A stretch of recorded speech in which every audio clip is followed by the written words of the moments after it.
మనం పెద్దలు వరవపల్లి విద్యాసాగర్ గారితో ఉన్నాం. సార్ చెప్పండి, తెలంగాణ మలిదశ ఉద్యమం, తొలిదశ ఉద్యమం, దానికి సంబంధించిన వివరాలు తెలియజేయండి. తొలిదశ ఉద్యమంలో నిజంగా త్యాగాలు జరిగినాయి. 369 మంది పైగా ప్రభుత్వంతో హత్య చేయబడ్డారు. మలిదశ ఉద్యమంలో ఎవరికి వాళ్ళు ఆత్మహత్యలు చేసుకున్నారు, ఆత్మార్పణ చేసుకున్నారు. దానికి ప్రధాన కారణం హరీశ్వరరావు గారు చేసినటువంటి నాటకం. పెట్రోల్ పోసుకొని నేను తగలబడితే అగ్గిపెట్టె దొరకలేదన్న ఆ నాటకం చాలామంది అమాయకులైన యువకులకు ప్రేరణ కల్పించి వారి చావుకు కారణం. సరే, ఇవన్నీ వదిలిపెట్టేస్తే 69 ఉద్యమానికి ఎంతోమంది నాయకులు వేసి వేశారు. మరి చెన్నారెడ్డి గారు కానీ, మదన్మోహన్ కానీ, తర్వాత ఈ మొన్న చనిపోయినటువంటి నాన్ముల్కి గోబ్యాక్ అనే ఉద్యమాన్ని తీసుకొచ్చినటువంటి కొలిశెట్టి రామదాస్ గారు కానీ, వీళ్ళందరూ ఎంతో కష్టపడ్డారు. ఈ రాష్ట్రానికి మాకు నాన్ముల్కి గోబ్యాక్ కాదు, మా రాష్ట్రం మాకు కావాలి, మా హక్కులు మాకు కావాలి, మా భూములు మాకు కావాలి, మా ఉద్యోగాలు మాకు కావాలని చెప్పేసి ఫస్ట్ నినాదం ఇచ్చింది ఎం నారాయణ దాస్ గారు. ఆయన ఏబీవీకి ఉస్మానియా యూనివర్సిటీ నాయకుడు ఉండే వారు ఇచ్చారు. దాని తర్వాతనే మా తెలంగాణ మాకు కావాలనేది ఒక డిమాండు ప్రజానీకంలో బ్రహ్మాండంగా వచ్చింది. ఎటువంటి వార్తా సౌకర్యాలు లేని రోజుల్లో తెలంగాణ ఉద్యమం అద్భుతంగా ఆకాశం అంత ఎత్తు మెరిగింది. దాదాపు 6 నెలల పైగా, 10 నెలలు అనుకుంటా, నాకు సరిగ్గా గుర్తులేదు, ఎన్జిఓలు స్ట్రైక్ చేశారు. ప్రభుత్వ విధుల నుంచి TNGOs, Telangana non gazetted officers. ఆ రకంగా జరిగింది. అంత బ్రహ్మాండమైన ఉద్యమంలో బ్రహ్మానందరెడ్డి, వెంగళరావు గారు కలిసి చాలా దుర్మార్గంగా, దారుణంగా 379 మంది అమాయకుల్ని చంపేశారు. అందులో మొట్టమొదటి చనిపోయినటువంటి వ్యక్తి మన గార్ల నివాసి ప్రకాష్ దే. తర్వాత రకరకాల మంది వ్యక్తులు వర్కౌట్ చేశారు. భువనగిరిలో జరిగినటువంటి తెలంగాణ సంబంధించిన మీటింగ్ కానివ్వండి, బ్రహ్మాండమైన తెలంగాణ మహాసభ కానివ్వండి, భూమయ్య గారి నేతృత్వంలో జరిగింది. మాజీ హోంమంత్రి ప్రభాకర్ రెడ్డి గారు ఉద్యమాన్ని నడిపాడు. మాజీ హోంమంత్రి ఇంద్రారెడ్డి గారు ఉద్యమాన్ని నడిపారు. చచ్చిపోతుందనుకున్న తెలంగాణ ఉద్యమాన్ని తిరిగి ఊపిరి పోసి లేపింది వాళ్ళు. తర్వాత గాదే ఎన్నయ్య గారు, బి జనార్దన్ సారు, ఇలాంటి వాళ్ళందరూ కలిసి కేసీఆర్ గారు ఖాళీగా ఉంటున్న సమయంలో వెళ్ళి వారిని సుముకుణ్ణి చేసి దాదాపు 4-5 నెలలు కష్టపడి ఉద్యమంలోకి తీసుకొచ్చారు. ఇన్నారెడ్డి గారే టీఆర్ఎస్కి పేరు పెట్టారు. ఇన్నారెడ్డి గారే ఆ జెండా రూపకల్పన చేశారు. ఇన్నారెడ్డి గారే ఏం చేస్తే బాగుంటుంది, ప్రజల్లోకి ఏ రకంగా దీన్ని తీసుకుపోవాలనే కార్యక్రమాన్ని ఆయనే రూపొందించారు. రోడ్ మ్యాప్ అని అట్లా తయారు చేశారు. దాని తర్వాత జరిగిన ఉద్యమం ప్రజలందరికీ తెలుసు. చాలాసార్లు కేసీఆర్ గారు నిరుత్సాహంగా ఉన్నప్పుడు వేరే వాళ్ళందరూ యాక్టివ్గా పార్టిసిపేట్ కావటం, రకరకాల ఉద్యమకారులు, గద్దర్ కానివ్వండి, ఐక్య కార్యాచరణ కమిటీ ప్రభాకర్ గారు కానివ్వండి, లేకపోతే భూమయ్య గారు కానివ్వండి, వీళ్ళు ఉద్యమాన్ని ప్రాణం పోశారు. తర్వాత కోదండరామ్ గారు సాగరహారం కానీ, మిలియన్ మార్చ్ ఉద్యమంతో సబ్బండ వర్గాలని మొత్తం ఈ ఉద్యమంలోకి తీసుకొచ్చి ఒక ఉద్యమాన్ని ఆకాశంలోకి తీసుకుపోయారు. కేసీఆర్ గారు చేయలేదని నేను అంటలేదు. కేసీఆర్ గారు నేతృత్వం వహించారు. శాంతియుతంగా ఉద్యమం నడవటానికి ఆయన కావాల్సినంత కార్యాచరణ రూపొందించారు. అందులో కాదనలేమో. ఆయన తెలంగాణకి ఎటువంటి పరిస్థితుల్లో ఎవరు ఒప్పుకోకపోయినా గొప్ప నాయకుడు. తెలంగాణ నేతగా అందరి గుండెల్లో, మా గుండెలతో సహా ఆయన ఉంటాడు, అది వేరు విషయం. అయితే ఆ 10 ఏళ్ల కాలంలో తెలంగాణ రాష్ట్రం సిద్ధించాక, మా సొంత రాష్ట్రం మనకు వచ్చాక, ఆయన ఉద్యమకారులని గౌరవించడం అనేది పక్కన పెట్టేశాడు. నిరుద్యోగ భృతి ఇవ్వలేదు. సాగు చేసే రైతులకు కాకుండా భూస్వాములకి డబ్బులు ఇవ్వటం జరిగింది. ఫిలిం స్టూడియోలకు కూడా ఇచ్చాడు. ఫిలిం స్టూడియోలకి రామోజీరావు గారికి ఇచ్చారు, చిన్నజీయర్ స్వామి గారికి ఇచ్చారు. తర్వాత ఈనాడు ఆంధ్రజ్యోతి వాళ్ళకి ఇచ్చారు. కావాల్సిన వాళ్ళందరికీ ఉచితంగా కొన్ని 100 ఎకరాలు, 1000 ఎకరాల భూములు వ్యవసాయం సాగు చేయని వాళ్ళకి కొన్ని లక్షల మందికి వచ్చిందండి. సాగు చేసే వాళ్ళకి రాలే, కౌలుదారులకు రాలే. కౌలు రైతులు చాలా ఇబ్బంది పడ్డారు. ఎక్కడో అమెరికా 2 లక్షలు 15 లక్షల పైగా ఉన్నారు కౌలు రైతులు తెలంగాణ రాష్ట్రంలో. 18,50,000 మంది కౌలు రైతులు. మీరు చెప్పింది కరెక్ట్. 18,50,000 మంది కౌలు రైతులు ఉన్నారు. వీళ్ళకి ఇవ్వాలి. ఎందుకంటే ఎరువులు కొనేది వీళ్ళు, విత్తనాలు కొనేది వీళ్ళు, పురుగు మందులు కొనేది వీళ్ళు, నష్టపోయేది వీళ్ళు. ఏమైనా పంట వస్తే కొంచెం అనుభవించేది కౌలు ఇస్తారు ఆ రైతులకు వీళ్ళు కౌలు పక్కన ఇస్తారు. తర్వాత కేసీఆర్ గారు అప్పనంగా వాళ్ళకి దోచిపెట్టాడు, అందులో సందేహం లేదు. టీఆర్ఎస్ ప్రభుత్వంలో ఉన్నటువంటి చాలామంది మంత్రులు, ఎమ్మెల్యేలు వాటిని స్వీకరించారు. తర్వాత టీఆర్ఎస్ ప్రభుత్వంలో మనది మిగులు రాష్ట్రం. 2014లో రాష్ట్రం మిగులు బడ్జెట్ తోటి ఉన్నటువంటి రాష్ట్రం, ఆర్థిక సుసంపన్నమైనటువంటి రాష్ట్రం. ఐటీ ఫీల్డ్లో భారతదేశంలో ఒక సెకండ్ పొజిషన్లో ఉన్నటువంటి రాష్ట్రం మనది. ఆర్థిక వనరులు ఐటీ నుంచే బాగా వస్తాయి. అయినప్పటికీ 7,50,000 కోట్ల రూపాయలు అప్పు చేశారు. ఈ రాష్ట్రాన్ని అప్పుల పాలు చేశారు. ఏం చేశారు? ఎవరికి వచ్చింది? ఎవరైనా నిరుద్యోగ భృతి వచ్చిందంటే నిరుద్యోగ భృతి రాలేదు. పోనీ సాగు చేసే రైతులకు ఏమన్నా నష్టపరిహారం లభించిందా అంటే రాలేదు. రైతు ఆత్మహత్యలు ఏమైనా ఆగినాయంటే ఆగలేదు. చేనేత కార్మికుల ఆత్మహత్యలు ఆగినాయంటే ఆగలేదు. వాస్తవంగా ఇవన్నీ జరిగినాయి, కానీ మీడియాలో పెద్దగా రాలేదు. తర్వాత ప్రధానమైనటువంటి విషయం ఏంటి, అమీర్పేట ఆయన వారి ఫామ్ హౌస్ నుంచి అమీర్పేట రావాలన్నా కూడా హెలికాప్టర్లో వచ్చే అంత విలాస జీవితాన్ని వారు అనుభవించడం మొదలుపెట్టారు. ఒక పక్కన ఈ తెలంగాణ ఉద్యమకారులు ఆకలితో అలమటిస్తూ ఉంటే అది కూడా ఉందండి. ఆకలితో అలమటించిపోయింది. చాలామంది చచ్చిపోయిన వాళ్ళు కూడా ఉన్నారు. ఎంతోమంది నిరుద్యోగులు ఉన్నారు. భారతదేశం యొక్క నిరుద్యోగ శాతం 15% ఉంటే 10% ఉంటే 15% తెలంగాణలో నిరుద్యోగ శాతం. తెలంగాణలో మాకు కావాల్సింది విగ్రహాలు కాదు, పాత కట్టడాలు కూలగొట్టేసి కొత్త కట్టడాలు కట్టడం కాదు. అక్కడ ఢిల్లీలో మోడీ గారు ఏం చేస్తున్నారు, ఇక్కడ ఆయన అదే చేస్తారు. అది తప్పు. కావాల్సింది ఏంటంటే ఉపాధి కల్పన జరగాలి, చిన్న పరిశ్రమల స్థాపన ఏర్పడాలి. తర్వాత ముఖ్యంగా ఈ చెరువులు మిషన్ కాకతీయ పేరుతోటి చెరువులు తొవ్వొదిలి పెట్టారు. భగవంతుడి దయ వల్ల వర్షాలు పడ్డాయి కాబట్టి చెరువులు నిన్నట్టు కనపడుతుంది. ఇప్పుడు ఈ 5 నెలల్లో మనం పరిస్థితి చూస్తున్నాం, చెరువులు బాగా ఎండిపోయినాయి. కారణం ఏంటంటే వర్షాలు లేకపోవడం. అంటే మిషన్ భగీరథ కన్నా వర్షాల మీద ఆధారపడి మాత్రమే మనం సుఖంగా బతికామనేది మనకు అర్థమవుతుంది. అట్లే మిషన్ కాకతీయ, ఆ పేరు మిషన్ భగీరథ పేరుతోటి ప్రతి ఇంటికి కూడా చక్కటి తాగునీటి సౌకర్యం కల్పిస్తామని చెప్పేసి ఎన్నో వాగ్దానాలు చేశారు. కొన్ని 70,000 కోట్ల పైన దానికి ఖర్చు పెట్టారు. ఇవాళకి కూడా మనం చూసుకుంటే ఈవెన్ మా ఖమ్మంలో కూడా మా ఇంట్లో కూడా మిషన్ భగీరథ పంపులు ఫిట్ చేసిండు, కానీ వాటర్ రావట్లేదు. ఇట్లా చాలా గ్రామాల్లో 90% గ్రామాల్లో దాదాపు నీళ్లు లేవు, పట్టణాల్లో నీళ్లు లేవు, జలాశయాలు ఎండిపోతున్నాయి. ఇంకా చాలా దుర్మార్గమైన విషయం ఏమంటే తెలంగాణ రాష్ట్రంలో గతంలో ఉండే గొలుసుకట్టు చెరువులు అనుకోండి, ఇంకేదన్నా అనుకోండి, 70% ఆక్రమించుకోబట్టాయి. 70% చెరువులను ఎండగట్టి బిల్డింగులు కట్టుకున్నారు, అపార్ట్మెంట్లు కట్టుకున్నారు. ఈవెన్ మన హైదరాబాద్లో ఉండే గండిపేట చెరువును కూడా ఎండగట్టి అక్కడ బ్రహ్మాండమైన అపార్ట్మెంట్లు కట్టారు. అపార్ట్మెంట్లు కట్టిన దాంట్లో ఆ జాగాని ఆక్రమించిన దాంట్లో కేసీఆర్ గారి బంధువులే చాలామంది ఉన్నదండి. అందరికీ నయ్యం ఇష్యూ కానివ్వండి, ఆ కొంపల్లి ఆ ప్రాంతాల్లో నయ్యం భూములు కానివ్వండి, అవన్నీ ఎవరి కుటుంబం చేతిలో ఉంటాయి మనందరికీ తెలుసు. మేము తెలంగాణ ఉద్యమకారులుగా ఒక నిజాయితీవంతమైనటువంటి నీళ్లు నిధులు నియామకాల ఆకాంక్షలు నెరవేరినాయి అంటారా? తెలంగాణ ఉద్యమానికి సంబంధించి పోలీసు ఉద్యోగాలు, కొన్ని టెంపరరీ ఉద్యోగాల్ని పర్మనెంట్ చేసి కొన్ని పోలీసు ఉద్యోగాలు ప్రభుత్వ రక్షణ కోసం ఏర్పాటు చేసుకున్నారు. అంతకు తప్ప ఎటువంటి పరిస్థితుల్లో వాళ్ళ రక్షణ కోసం, ప్రశ్నించేవాడిని ఒత్తిపెట్టడం కోసం, ప్రశ్నించేవాడిని తొక్కిపెట్టడం కోసమే చేశారు. ఈ తొలిదశ ఉద్యమం కూడా చెన్నారెడ్డి తెలంగాణ ప్రజాసమితి ఏదో పెట్టి కాంగ్రెస్తో ములాఖత్ అప్పుడు కూడా ఉద్యమకారులు తెలంగాణ ఉద్యమాన్ని నీరుగార్చి తెలంగాణ త్యాగాల్ని కాలగర్భాలు వెళ్ళిపోయాడు. మరి చెన్నారెడ్డి తెలంగాణ అభిలాష, తెలంగాణ ద్రోహే? పక్క తెలంగాణ అభిలాష అండి. మరి ఎందుకు ఇందిరాగాంధీ గారు దిల్సుఖ్ నగర్ అనుకుంటా గెస్ట్ హౌస్కి వచ్చి ఆ రోజు డిక్లేర్ చేసే సమయంలో ఇందిరాగాంధీకి వచ్చిన మెసేజ్ ఏంటంటే, నిజాం నవాబు హైదరాబాద్ రాష్ట్రానికి సంబంధించి యుఎన్ఓలో కేసు వేశాడు కాబట్టి ఆ కేసుకు సంబంధించి తెలంగాణ ఇవ్వటం ఇప్పుడు డిక్లేర్ చేయటం కుదరదనేది ఆమెకు వచ్చిన మెసేజ్ కాబట్టి ఇవ్వలేదని చెప్పేసి ఒక రూమర్ కామెంట్ అయితే ఉంది. రూమర్ కావచ్చు, కామెంట్ నిజం కావచ్చు. బట్ చెన్నారెడ్డి గారు ముఖ్యమంత్రి అయ్యాక కొన్ని వేల మంది తెలంగాణ ఉద్యమకారులకు 69లో పనిచేసిన ఉద్యమకారులకి పిలిచి మరీ ఉద్యోగాలు ఇచ్చారు. ఇవాళ నిన్నగాక మొన్న 5 ఏళ్ల క్రితం, 6 ఏళ్ల క్రితం, 8 ఏళ్ల క్రితం, 10 ఏళ్ల క్రితం రిటైర్డ్ అయిన వాళ్ళే దాదాపు 7,000 మంది. ఇక్కడ తెలంగాణ పక్కా తెలంగాణ వాదండి ఆయన, ఇందులో సందేహం లేదు. ఆయన మరి చెన్నారెడ్డి మీద చాలా పుకార్లు ఉన్నాయి కదా, అతను చేయబట్టే తెలంగాణ ఉద్యమం బలహీనపడ్డదని. అది కావాలని చెప్పి క్రియేట్ చేసిందే తప్ప మరి చెన్నారెడ్డి గారిని దింపటం కోసం హైదరాబాద్లో మతకల్లాలు కూడా తీసుకొచ్చారు. నేను జనతా పార్టీ నాయకుడిగా ఉన్నాను కాబట్టి అప్పుడు మా కేంద్ర మంత్రి ఒక అతను వస్తే చంద్రశేఖర్ గారి హయాంలో పాత బస్తీ తిరగటానికి నేను కూడా వాళ్ళతో వెళ్ళటం సంభవించింది. కొన్ని వందల మందితో అక్కడ మాట్లాడితే, అయ్యా ఇక్కడ వాళ్ళు ఎవరు లేరు, మొత్తం రాయలసీమ ప్రాంతాల నుంచి, కడప జిల్లా నుంచి వచ్చిన వాళ్ళే ఉన్నారు. మొత్తానికి ఏదో చేశారు వాళ్ళు. దానికి సంబంధించి అది చెన్నారెడ్డి గారి మీద కావాలని చెప్పి, సరే ఆయన నైతిక విలువలు ఉన్నాడు, మహాత్మా గాంధీ అంత గొప్పోడని నేను అంటలే. బట్ అయినప్పటికీ కూడా వీళ్ళు అనుకున్నంత లంచడం.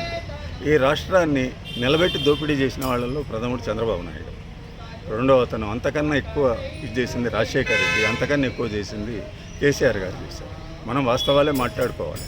కేసీఆర్ గారు మాకు గౌరవప్రదమైనటువంటి నాయకుడు, ఆయన మా గుండెల్లో ఉన్నాడు, ఎప్పటికీ ఉంటాడు కూడా. కానీ దానికి సంబంధించి వాళ్ళనే చర్చించుకోవాలి. కాబట్టి కేసీఆర్ గారు చేసినటువంటి దుర్మార్గాలు, తెలంగాణ ఆకాంక్షలకు వ్యతిరేకంగా, తెలంగాణ అమరుల ఆకాంక్షలకు వ్యతిరేకంగా, లక్షలాది మంది కోట్లాది మంది తెలంగాణ ఉద్యమకారుల యొక్క అభిప్రాయాలకు వ్యతిరేకంగా, మా త్యాగాలన్నిటి మీద, అమరవీరుల సమాధుల మీద ఆయన రాజ్యాభిషేకం చేసుకుంటారు. ఒకటి చెప్పండి, తెలంగాణ ఉద్యమకారులకు ఏమైనా కోరుతున్నారా? పెన్షన్ కానీ, హెల్త్ కార్డులు కానీ, లేకపోతే ఇళ్ల పట్టాలు, ఇళ్ల స్థలాలు, డబుల్ బెడ్రూమ్లు కానీ? అవి ఎవ్వరు తెలంగాణ ఉద్యమకారులు ఎవరు అడగకుండానే కాంగ్రెస్ ప్రభుత్వం మేము అధికారంలోకి వచ్చాక చేస్తామని చెప్పింది. ఇస్తారనే నమ్ముతున్నాను.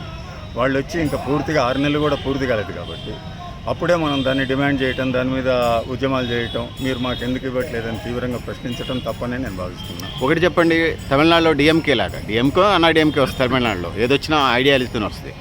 తెలంగాణ ఉద్యమకారులను నిర్లక్ష్యం చేయటం వల్లనే ఈ 5 సంవత్సరాలు 10 సంవత్సరాలకి టీఆర్ఎస్ ఈనాడు బీఆర్ఎస్ పిలువబడుతున్నటువంటి పార్టీ కాలగర్భంలో కలిసిపోయే అవకాశాలు ఉన్నాయి. నిజంగా తెలంగాణ తొలిదశ మలిదశ ఉద్యమకారులను కడుపులో పెట్టుకొని చూసుకుంటే తమిళనాడు లాగా 100 ఏళ్ళు 1000 ఏళ్ళు కొనసాగేది అంటున్నారు. ఇందులో నిజాలు చెప్పండి. తెలంగాణ ఉద్యమకారులను పక్కకు పెట్టడం ఒకటైతే ఆయన అవినీతి ప్రధాన కారణం.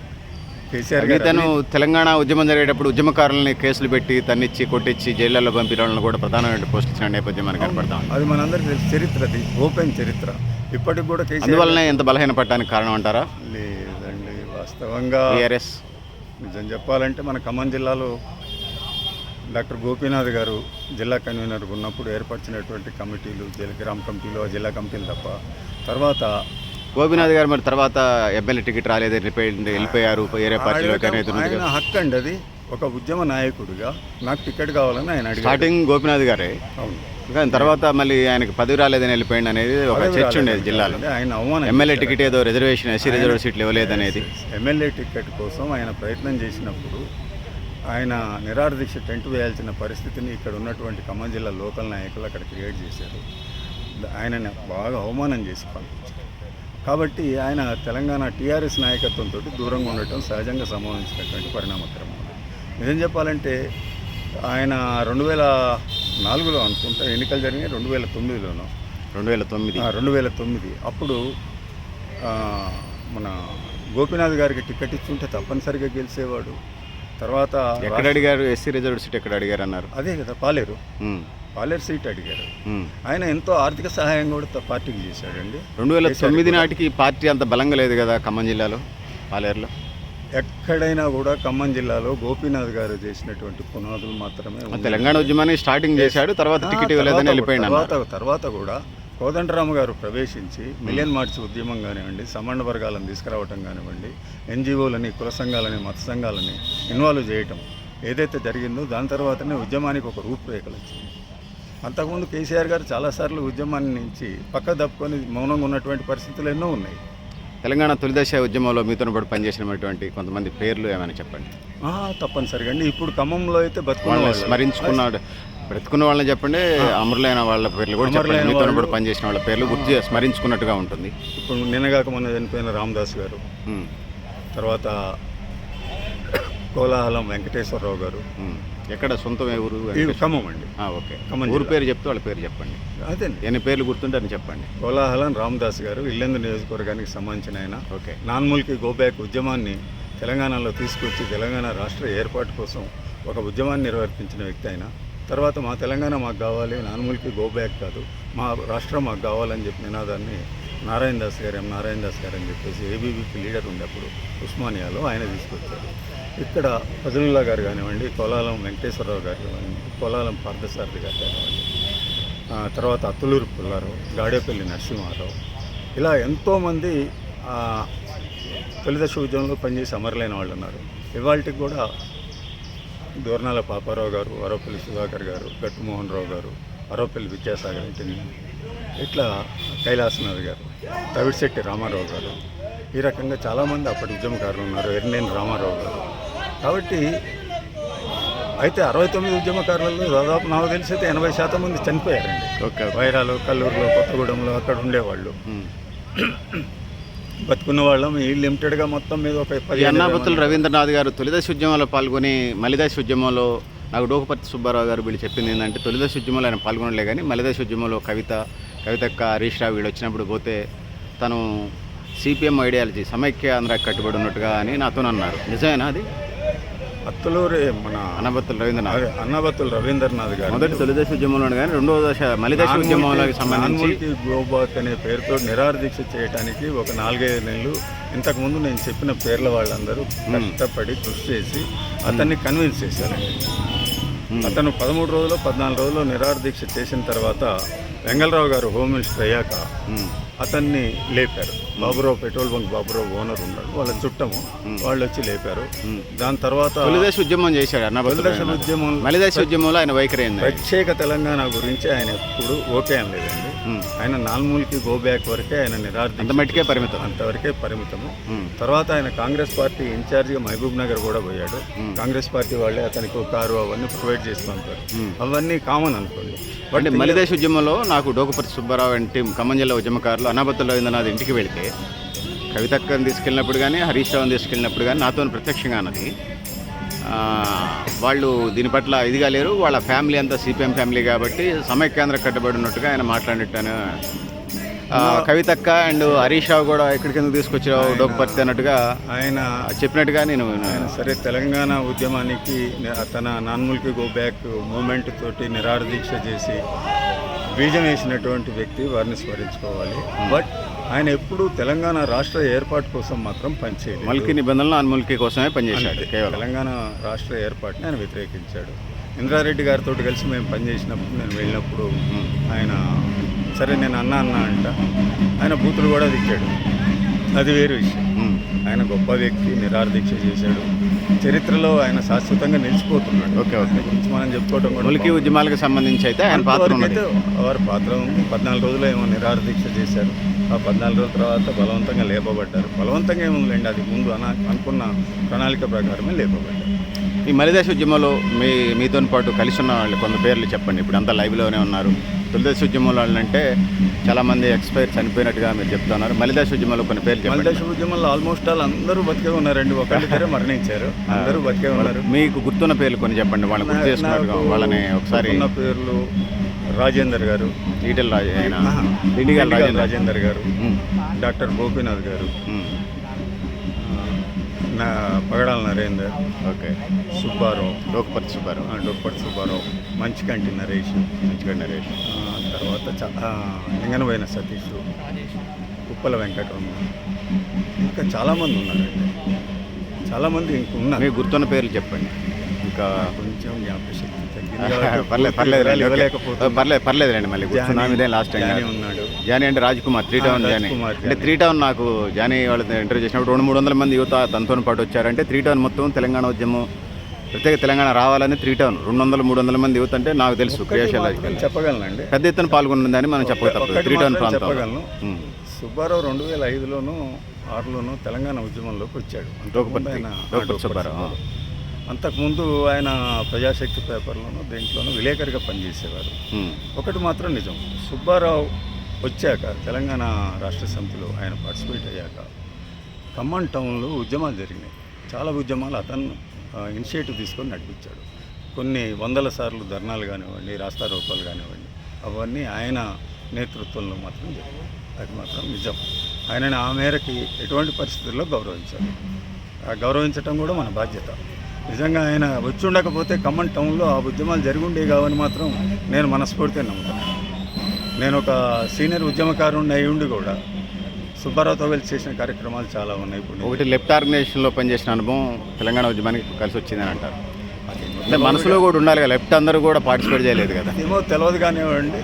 ఒకటి ఉద్యమానికి ఊపిరి వచ్చింది, ఉద్యమానికి ఒక షేప్ వచ్చింది మాత్రం మిలియన్ మార్చి సాగర్ హారత్, కోదండరామ్ గారు, టీఎన్జిఓలు, వాళ్ళ యొక్క శ్రమ త్యాగాలు, ముఖ్యంగా ఆత్మహత్య చేసుకున్న అమరవీరుల త్యాగాలు, ఆ త్యాగాలు, తర్వాత ఆటగాళ్ళు, పాటగాళ్ళు, బ్రదరన్న, డప్పు రమేష్, అందశ్రీ, ఇట్లా గోరెటి వెంకన్న, ఇలాంటి వాళ్ళ ఒక విజన్ ఏదైతే ఉందో, వాళ్ళ పాటలు తెలంగాణ ఉద్యమంలో ప్రజానీకాన్ని ప్రతి ఒక్కళ్ళని ముందుకు తీసుకెళ్ళి బ్రహ్మాండమైన ప్రేరణ మాకు ఇవ్వగలిగారు వాళ్ళ ఈ పాట. తెలంగాణ మలిదశ ఉద్యమం సాంస్కృతిక ఉద్యమమా లేకపోతే ప్రజా ఉద్యమం అంటారా? అంటే కళాకారులతో నడిచినటువంటి నిజం సాంస్కృతిక ఉద్యమమా చెప్పాలంటే ప్రజలతో నడిచినటువంటి ఒక్కటే ప్రజా సార్, ఉద్యమం? ఉస్మానియా యూనివర్సిటీ విద్యార్థులు, కళాకారులు, గాయకులు, ఆటగాళ్ళు, పాటగాళ్ళు, రచయితలు వాళ్ళు ప్రధానంగా ఈ ఉద్యమాన్ని ముందుకు తీసుకెళ్ళి నడిపించారు. అంతే, అది మాత్రం నిజం. రాజకీయంగా అనే దానికన్నా కూడా మీరు అన్నట్టు ఆ సాంస్కృతిక పరంగానే ఈ ఉద్యమం నడిచింది. తెలంగాణ కావాలనే ఉద్వేగం గుండెల్లో నుంచి పెళ్ళుపుకి వచ్చింది. దాంతో ప్రతి ఒక్కళ్ళం త్యాగాలు చేయగలిగారు. ఆ త్యాగాల పునాదుల మీదనే కేసీఆర్ గారు పట్టాభిషేకుడయ్యారు. తెలంగాణ తొలిదశ మలిదశ ఉద్యమాల్లో పాల్గొన్నారు. ఎలాంటి తెలంగాణ అని మీరు కలలుగన్నారు? మీరు మీ కోలీగ్స్ గతంలో తొలిదశలో పాల్గొన్నారు కానీ మలిదశలో పాల్గొన్నారు కానీ, అంటే 100% త్రాగునీరు, 100% సాగునీరు, అందరికీ విద్య, ఖాళీ ఉద్యోగాల భర్తీ, అదేవిధంగా అందరికీ ఇళ్ళు ఉండటానికి ఇల్లు. తెలంగాణ ఉద్యమం మొదలైంది ఉద్యోగాల కోసం. ఓకే. నాన్మూల్కి గో బ్యాక్ అనేటువంటి ఉద్యమం ఏదైతే ఉందో, కొలిశెట్టి రామదాస్ గారు మొత్తం తెలంగాణ ప్రాంతంలో అన్ని జిల్లాలు తిరిగి, అన్ని ఆఫీసులు తిరిగి, ఎక్కడ చూసినా కూడా 20 మంది ఆంధ్ర ఎంప్లాయీస్ ఉంటే 4-3 తెలంగాణ ఎంప్లాయీస్, అది కూడా చిన్న క్లర్కులు, అటెండర్ల పొజిషన్స్లో వాళ్ళు ఉన్నారు. కాబట్టి దాని మీద అతనికి బాధ కలిగి సర్వే చేసి వర్కౌట్ చేశారు. ఉద్యోగాల కోసమే తెలంగాణ నడిచింది. గాదే ఇన్నారెడ్డి గారు ఆయన రాసినటువంటి దగాబడ్డ తెలంగాణ పుస్తకాలు భగవద్గీత లాంటి తెలంగాణ. నిజంగా తెలంగాణ ఉద్యమాన్ని నడిపిన వాళ్ళందరికీ కూడా అప్పటి వరకు గోదావరి నది గురించి కానీ, కృష్ణానది గురించి కానీ, వాటి పరివాహక ప్రదేశాల గురించి కానీ, తెలంగాణలో సాగుభూమి కానీ, తెలంగాణ విస్తీర్ణం కానీ, తెలంగాణలో ఉద్యోగాల కల్పన కానీ, ఉద్యోగాల్లో మన శాతం ఎంత కానీ ఎవ్వరికీ సరైనటువంటి ఇన్ఫర్మేషన్ అయితే అప్పటివరకు లేదు. ఆ ఇన్ఫర్మేషన్ మాలాంటి సామాన్యులకు కూడా ఆయన ఇవ్వగలిగారు. నాకు ఆయనతో ఇంద్రారెడ్డి గారితో ఉద్యమంలో జరిగినప్పుడు వారి పరిచయం. ఈ తెలంగాణ ఉద్యమ గీతం 2వ తారీఖు నాడు చేస్తూ ఉన్నారు. ఫిలిం ఇండస్ట్రీ నుంచి ఒక మాట వినపడుతుంది. తెలంగాణ మ్యూజికల్ డైరెక్టర్లు, తెలంగాణ గాయకులు ఉండగా కీరవాణి, ఆంధ్ర ప్రాంతానికి చెందిన కీరవాణితో చేస్తున్నారంటారు. దీని మీద స్పందించండి. ఇది ఒక ఇష్యూ లాగా ఉన్నది. ఇది వరకు కూడా ఆ తెలంగాణ జాతీయ గీతం అని పడేదాన్ని, జయ జయ తెలంగాణ అనేదాన్ని రామకృష్ణ గారితో పాడించారు. స్వరకల్పన కూడా వాళ్ళతోటి చేయించారు. ఆయన ఆంధ్రవాడే. బాలసుబ్రహ్మణ్యం గారికి బహుమరిది అయితే బహుమరిది అవుతాడు అనుకుంటారు. ఇవాళ కీరవాణి, ఇవాళ కొత్తగా వాళ్ళకి కీరవాణి తోటి ఎందుకు మాట్లాడిస్తున్నారనే రైట్ లేదు. ఎందుకంటే వాళ్ళు రామకృష్ణతో చేయించారు. ఒకటి ఫస్ట్ థింగ్. సెకండ్ థింగ్, ఈ 10 ఏళ్ల పాటు ఏనాడు కూడా తెలంగాణ జాతీయ గీతం కింద ప్రభుత్వ కార్యాలయాల్లో కానీ ఎక్కడ కూడా జాతీయ గీతాన్ని ఆలపించడం కోసం విస్పృష్టమైనటువంటి ఆదేశాలు వాళ్ళు ఇవ్వలేదు. ఇవాళ కారణం ఏంటంటే ఓ రాజకీయ పరంగా ఏదో ఒకటి విమర్శించాలి, కాంగ్రెస్ మీద మనం రాళ్ళేయాలి. కాబట్టి తెలంగాణ జాతీయ గీతాన్ని బయటికి తీసుకొస్తున్నారు. కీరవాణి చేస్తే ఏమవుతుంది, ఎవరు చేస్తే మేము ఒకటే కోరుతున్నాం. 13.5 నిమిషాల నిడివి గలటువంటి జాతీయ గీతం అంటే ఆంధ్రశ్రీ గారు దాన్ని అంతసేపు వినడానికి కూడా జనం ఇబ్బంది పడుతుంది. నేను స్కూల్ ప్రేయర్స్లో కూడా పిల్లలు అంతసేపు నిలబడలేకపోతున్నారు. దాంతో ప్రతిజ్ఞ ఇవన్నీ ఉంటున్నాయి. దాదాపు అరగంట పిల్లలు తినక వచ్చి కళ్ళు తిరిగి కింద పడ్డోళ్ళు కూడా నేను చూశాను. 6 to 10 పిల్లలు కొంతమంది. ఉద్యమం అప్పుడు జరిగినటువంటి జాతీయ గీతం అదైతే తెలంగాణ గీతం ఏదైతే ఉందో దాన్నే ఇంకా నిడివి తగ్గించాల్సిన అవసరం ఉంది. ఇప్పుడు మాత్రం చాలా పెద్ద గీతం అయింది అది. దాన్ని మాత్రం కంపల్సరీ తగ్గించాలండి. ఒకటి. రెండోది, కాకతీయ కళాతోరణం గురించి ఆ రాజముద్రలో జరుగుతుంది. తెలంగాణ ఉద్యమకారుల అమరస్తూపం ఏదైతుందో ఆ అమరస్తూపం కన్నా కూడా కాకతీయ కళాతోరణం గొప్ప కాదు, చార్మినార్ గొప్పది కాదు. ఇది తెలంగాణ రాష్ట్రాన్ని ఏర్పరిచింది తెలంగాణ అమరుల యొక్క స్తూపం ఏదైతుందో ఆ స్తూపం మనందరికి ప్రేరణ ఇచ్చింది అది. కాబట్టి ఆ స్తూపం పెట్టడాన్ని వీళ్ళు నిరసించాల్సింది, దాన్ని వ్యతిరేకించాల్సింది, ప్రశ్నించాల్సిన అవసరం అయితే లేదని నేను మనస్ఫూర్తిగా భావిస్తున్నాను. అది మనందరి గుండెల్లో ఓ దేవాలయం. అది తెలంగాణ నిజంగా పవిత్ర స్థలం. ఇది ఎక్కడ తెలంగాణ అమరుల స్తూపం అదొక పవిత్రమైన దేవాలయం.